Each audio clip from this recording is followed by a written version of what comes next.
Ram Narayan Ram. Is it necessary to renounce desires to attain God? Must one practice celibacy to connect with the divine? Is it only by renouncing everything and meditating in the mountains that one can find God? This is a question that must have crossed everyone's mind at some point. Today, we will try to shed light on this topic. In our society today, so-called saints, preachers, and certain spiritual gurus propagate the idea that without giving up desires, one cannot attain God. However, the teachings of our great Guru, Balak Brahmachari Ji, offer a different perspective. Through his message, we aim to guide people on the right path. Let us illustrate this through an incident from the childhood of our revered Guru, Balak Brahmachari Ji. It is a fact that to find God, one does not need to leave their home. If you wish to wear saffron robes, you may do so. But that does not mean you must renounce worldly life. People have their own beliefs, but the purpose of our Santan Dal is to bring clarity on this matter. Every 12 years, an incarnation of divinity comes to earth. Our great Guru, Balak Brahmachari Ji, was such an incarnate. Born in a Brahman family, his arrival was intuitively known to the saints and spiritual people living nearby, even those meditating in the snowy mountains. These ascetics would rarely come down to meet anyone. If someone wished to meet them, they had to climb up. One day, an ascetic learned of the birth of this divine child, known for his wisdom on spiritual matters. People referred to him as a Brahmagyani, one who knows the ultimate truth. Hearing this, the ascetic called for the child to be brought to him. The people dressed the boy warmly, as it was cold, and took him to the ascetic. On seeing the child, the ascetic remarked, "Is this the child? He is so young and dressed in worn clothes. How can he be a Brahmagyani?" Guruji, then a child, quietly listened. After greeting the ascetic, Guruji asked him, "Baba, what are you making here?" The ascetic replied, "We are preparing food. Once it's ready, we will eat."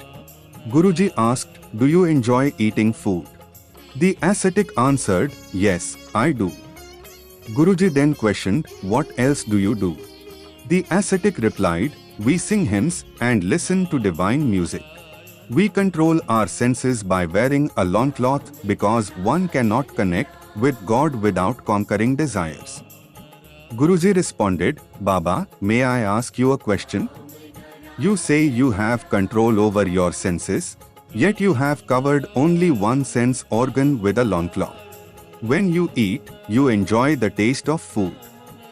When you sing and listen to hymns, you derive satisfaction. Your nose experiences fragrances.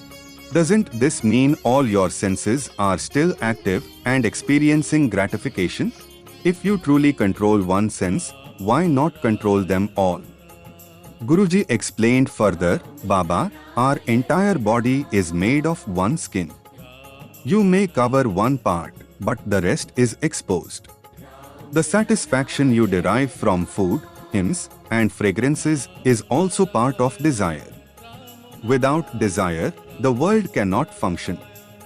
Hence, to say that renouncing all desires is necessary for God realization is incorrect. However, excess of anything is harmful. Balance is essential." Through such simple yet profound teachings, Guruji consistently revealed the truth to the world. Our intent here is not to hurt anyone's beliefs, but to share the messages of Guruji that provide genuine guidance to society. The Santan Dal, founded by Mahaguru Balak Brahmachari Ji, considers the entire world its family. Guruji describes two streams of existence in the Vedas, the stream of reality and the stream of the cosmic expanse Mahakash. The stream of reality involves earning a living, supporting one's family, and fulfilling worldly responsibilities. The stream of the cosmic expanse, on the other hand, is something very few ever reach. The Santan Dal operates on the stream of reality. It promotes practical work, and does not support pretentious or superficial practices. Santan Dal teaches that nothing in life comes without effort. Human life is a gift to take action and, through deeds, transform one's destiny. Action is the ultimate reality.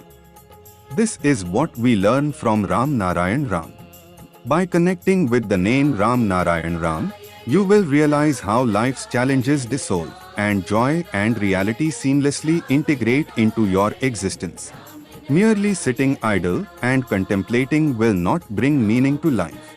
Life becomes meaningful through action and by connecting with the name of Ram Narayan Ram.